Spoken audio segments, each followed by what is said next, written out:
کے خلاف ہوتی تھی، لیکن آج علی نواز شاہ صاحب جمہوریت ایک بہترین انتقام ہے، اس کا بھی پرچار ہوگا. تو بہرحال اسی کی بدولت شہباز شریف صاحب وزیر اعظم منتخب ہو گئے اور ملک کے 23ویں وزیر اعظم. اس وقت نعرے بازی بھی ہو رہی ہے. اور دیکھیں زرداری صاحب کے عین پیچھے نواز شریف صاحب کی تصویر ہے. سبحان اللہ. یہ بھی منظر جو ہے وہ دیکھنے سے خاص طور تعلق پہ رکھتا کسی نے لا کر رکھی ہے. یہ ظاہر ہے کہ بڑی دلچسپ تصویر ہے اور یہ ٹویٹر پر بھی گردش کرے گی. اور یہ قائد بہرحال اس وقت let's not sell the moment from Shahbaz Sharif صاحب. وہ وزیر اعظم پاکستان منتخب ہو گئے. اچکن نہ صحیح سوٹ صحیح، لیکن وزیر اعظم پاکستان جو ہے وہ ظاہر ہے ہمارے ہیں اور 23ویں وزیر اعظم وہ منتخب ہوئے ہیں. فل ٹرم کے لیے نہیں ہے کیونکہ آگے 2023 میں الیکشنز ہوں گے. اگر سارا کچھ اسی طریقے سے چلتا ہے اور اگر قبل از وقت انتخابات نہیں ہوتے، لیکن بہرحال ایک وزارت عظمیٰ کے منصب پر وہ اب فائز ہوئے ہیں. بہت چیلنجنگ ان کے لیے سچویشن ہوگی. ایسے وقت میں فائز ہوئے ہیں جب حالات بڑے مشکل ہیں. اگر آپ سوچیں کہ اکثریت سے بھی ہوتے، سیاست کر رہی ہے پاکستان تحریک انصاف، دوسری جانب معاشی چیلنجز بھی درپیش ہوں گے. تو ان دونوں محاذ پر یہ کس طریقے سے چلیں گے، یہ دیکھنے والے مناظر ہوں گے. بالکل جی. اور اب چیلنجز کیا ہوں گے اگر آپ کی 2/3 اکثریت بھی ہو اور جس طرح کے چیلنجز کا سامنے ہے معاشی فرنٹ پہ، IMF سے مذاکرات سے لے کے مہنگائی سے لے کے جن چیزوں پہ آپ تنقید کا نشانہ بناتے رہیں، ایسے میں ان لوگوں کو اتحادیوں کو ساتھ لے کر چلنا بھی ایک بڑا چیلنج ہوگا. اور مریم نواز کے چہرے پر خوشی آیا ہے، وہ کافی خوش دکھائی دے رہی ہیں. حمزہ شہباز جو کہ وہاں پر موجود ہیں آلریڈی، وہ بھی دکھائی دے رہے ہیں. اس وقت ارکان ایک دوسرے سے مل رہے ہیں، مبارکبادوں کا سلسلہ جاری ہے. یعنی کہ تمام جو اپوزیشن جماعتیں ہیں خاموشی اختیار کریں. موقع دیا گیا جو کہ اب حکومت میں آ چکے ہیں. Now I give the floor to the Honorable Prime Minister of Pakistan.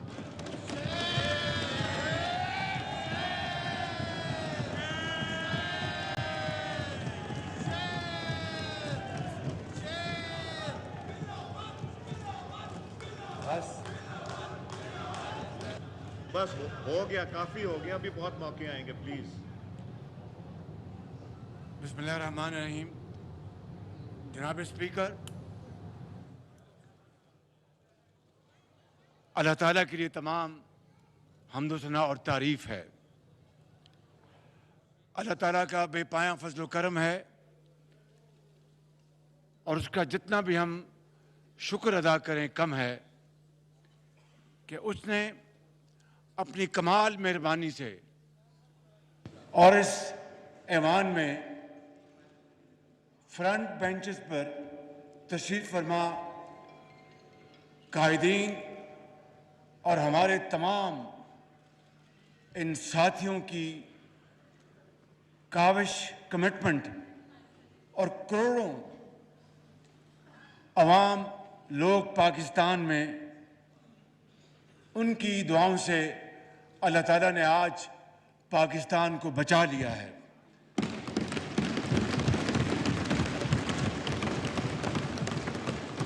اور جناب اسپیکر، یہ تاریخ میں پہلا موقع ہے کہ ووٹ آف نو کانفیڈنس کی موشن کامیاب ہوئی اور حق کی کامیابی ہوئی اور باطل کو شکست ہوئی.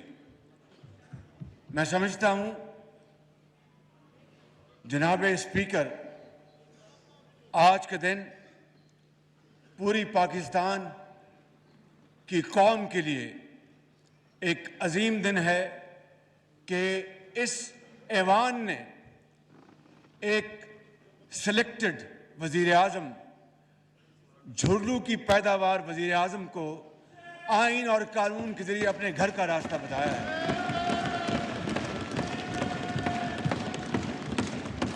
اور عوام کی یہ خوشی کا اور کیا اس کی مثال ہو سکتی ہے کہ آج پاکستان میں روپیہ ڈالر کے مقابلے میں 8 روپے اونچا گیا ہے. 190 سے واپس 182 پہ آیا ہے. تو یہ 8 روپے کم ہوئے ہیں. جو شخص یہ کہتا تھا کہ روپیہ 1 روپیہ بھی اوپر جائے تو وزیر اعظم کرپٹ ہوتا ہے، یہ 8 روپے نیچے گیا ہے. تو اس کو آپ کیا کہیں گے ماں سوائے اللہ تعالیٰ کا بے پایہ فضل و کرم اور پاکستان کے 22 کروڑ عوام کا اس ایوان پر بھرپور اعتبار اور اعتماد. جناب اسپیکر، جناب اسپیکر، میں سپریم کورٹ آف پاکستان کو اپنی طرف سے اور پورے اس ایوان کی طرف سے مبارکباد پیش کرتا ہوں کہ انہوں نے آئین شکنی کو کالعدم قرار دیا اور انہوں نے نظریہ ضرورت کو ہمیشہ کے لیے دفن کر دیا اور آئندہ کے لیے بھی اب کوئی نظریہ ضرورت کا سہارا نہیں لے سکے گا. میں سمجھتا ہوں کہ ہمیں اس حوالے سے وہ دن جب عدالت عظمیٰ نے یہ یونانیمس فیصلہ دیا، اس دن کو پاکستان کی تاریخ میں آئین کی سربلندی اور پارلیمان کی سربلندی کا دن ہمیشہ منانا چاہیے اور اس کو یادگار دن تصور کرنا چاہیے. جناب اسپیکر، آج بھی آپ نے دیکھا اور پچھلے ایک ہفتے سے یہ ڈرامہ چل رہا تھا اور کتنی ڈھٹائی کے ساتھ جھوٹ کے اوپر جھوٹ بولا جا رہا تھا کہ پتہ نہیں کون سا خط آیا، کہاں سے آیا، اور اس میں اس کے ابھی تک کل بھی یہاں پر ڈپٹی اسپیکر صاحب نے کل بھی وہ خط لہرایا اور کہا کہ یہ لے لی پرسوں جی یہ لے لیجئے، اور سیکرٹری صاحب کو کہا کہ یہ لیڈر آف دی اپوزیشن کو دکھا دیں. نہ میں نے وہ خط دیکھا ابھی تک، نہ مجھے کسی نے دکھایا. یہ ہے وہ ڈرامہ اور جھوٹ اور فراڈ جو اس ایوان کے ساتھ نہیں بلکہ پوری قوم کے ساتھ کیا جا رہا ہے.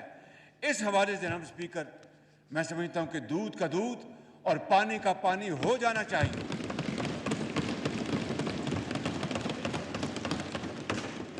میں زیادہ پیچھے نہیں جانا چاہتا. حقیقت یہ ہے کہ ویسے تو ہم ملتے رہتے ہیں، لیکن اس حوالے سے پیپلز پارٹی کے زعماء جناب آصف علی زرداری اور چیئرمین بلاول بھٹو صاحب کی میری ملاقات مارچ کے اوائل میں ہوتی ہے. یہ 8 تاریخ کا جو فراڈ بیان کرتے ہیں، میری ان سے ملاقات تو اس سے کئی دن پہلے ہوتی ہے، اور ہم نے آپس میں یہ طے کیا کہ ہم انشاءاللہ اس بارے میں مشاورت کر کے فیصلہ کریں گے کہ ووٹ آف نو کانفیڈنس کو ہم آگے لے کے جائیں. چنانچہ 3 مارچ کو میاں نواز شریف میرے قائد نے مسلم لیگ نون کی سینٹرل ایگزیکٹو کمیٹی کی میٹنگ کی.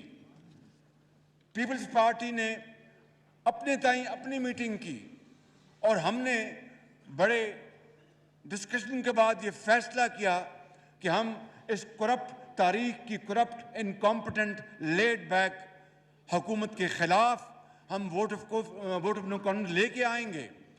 پھر ہم پی ڈی ایم میں گئے اور پی ڈی ایم میں اس کا فیصلہ ہوا، اور اس طرح 8 مارچ کو یہ قرارداد جمع کرائی گئی. جناب اسپیکر، یہ کہتے ہیں کہ یہ خط 7 مارچ کو آیا. جس طرح میں نے حقائق بتائے ہیں کہ ہماری میٹنگز اس سے کئی دن پہلے ہوئیں اور ہمارے فیصلے اس دن کئی دن پہلے ہو چکے تھے. میں سمجھتا ہوں کہ میں اس بات کی مزید تہ میں نہیں جانا چاہتا. قوم کو، پورے پاکستان کے 22 کروڑ عوام کو اس بات کا حق حاصل ہے، اس پارلیمان کے آنریبل ممبرز کے ایک ایک ممبر کو اس بات کا پورا حق حاصل ہے کہ وہ جاننا چاہتے ہیں کہ یہ حقیقت ہے کیا، اور اگر یہ جھوٹ ہے جو یقیناً ہے تو پھر اس پارلیمان کے سامنے آنا چاہیے اور پوری دنیا کے سامنے آنا چاہیے تاکہ یہ بحث اور یہ ڈیبیٹ ہمیشہ کے لیے ختم ہو جائے. اس لیے میں آج آپ کی توسط سے اس پارلیمان کی خدمت میں یہ عرض کرنا چاہتا ہوں کہ میں بطور منتخب وزیر اعظم کے پارلیمان کی جو سیکیورٹی کمیٹی ہے وہاں پہ ان کیمرہ اس کے اوپر کمیٹی کے آنریبل ممبرز کو پوری بریفنگ دی جائے، جس میں مسلح افواج کے تمام سربراہ موجود ہوں، جس میں ڈی جی ISI ہو، جس میں ہمارے فارن سیکرٹری ہوں، اور جس میں وہ سفیر ہوں جنہوں نے یہ خط لکھا اور اس کے بعد برسلز اس کی ٹرانسفر ہو گئی۔ میں سمجھتا ہوں کہ ہمیں فی الفور